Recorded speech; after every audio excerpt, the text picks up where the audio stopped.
Okay, some of that hail, by the way, to give you an idea, that fell in Illinois was 6 inches wide in diameter. That is a possible record for the state. Ken and Josh, 6-inch wide hail could be deadly. Oh, no Yeah. question about it. I mean, if it hit you, it would hurt. Mm-hmm. No doubt about it, or worse. Let's talk about where that storm is headed. Is it staying in that area, or is it on the move? Thankfully, it has moved its way out of places like Indiana and Oklahoma, but the threats still remain now for parts of the Mississippi River Valley. So you can see down towards Louisiana, Mississippi, Alabama. That's where a tornado watch is currently in effect. All part of this cold front sweeping its way across the eastern half of the country, and still holding on to a slight risk for more activity like those tornadoes, the large 6-inch diameter hail, all a possibility as this storm is slowly starting to lose strength, pushing its way further off to the east. We've got our own issues here across the Pacific Northwest as KOIN 6 weather alerts go into place Thursday and Friday. We're talking about soaking persistent rain causing an increase in our flooding concerns, and also landslides already starting to be a topic of conversation for us. On the flip side, temperatures, despite the soaking rains, actually warmer as opposed to where we were this time just yesterday, but it definitely has a bite to the air as those winds mixed with the wet weather is definitely making it feel more like the wintry season as area rain gauges fill up to about a ½ inch here in the Rose City, more than 2 inches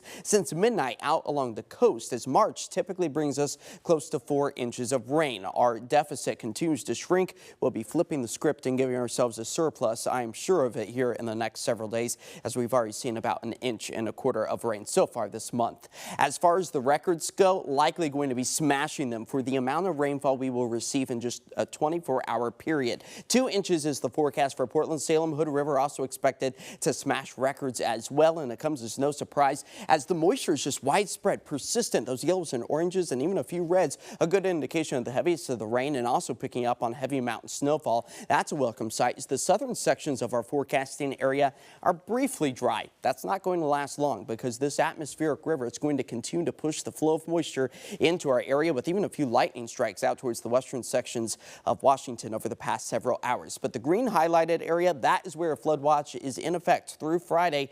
We are talking about 3 to 4, if not even closer to 5 inches of rain in some locations.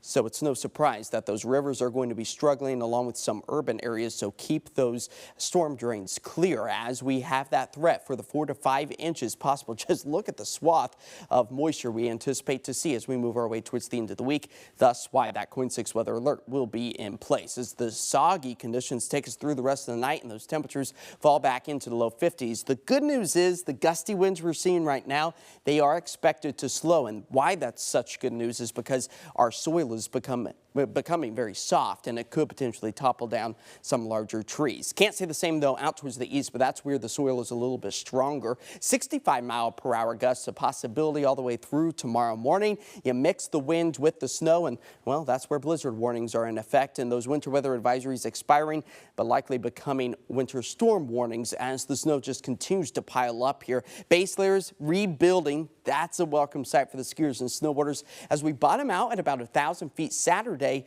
But that's when our drying skies start to take shape and the melting starts to get underway. But this could potentially be one of the biggest snow events we have seen all season long, and that's going to carry us all the way through the end of the week as the persistent rain stays overhead here across western Oregon and southwest Washington. Temperatures into the 40s and low 50s for us tomorrow, Friday. That's where the wet weather is still expected. Now, as far as our futurecast goes with the rainfall totals, next 24 hours, 2¼ inches possible. Fast forward all the way to Friday evening, and that's where we could potentially approach 4 inches of rain. So it's the rivers, the urban areas that could potentially see some flooding and a growing threat of those landslides again for Thursday and Friday as that KOIN 6 weather alert is in place. Now Saturday we start to dry things out, temperatures begin to warm. Look at how high we get by St. Patty's Day on Tuesday, almost 70 degrees before the next batch of warm wet weather returns on Wednesday. All right. Well, thank you very much. We've got quite a bit to look forward to, a few changes. Lots of ups and downs, so stay locked in with that forecast. All right. Thanks, Josh. Yeah.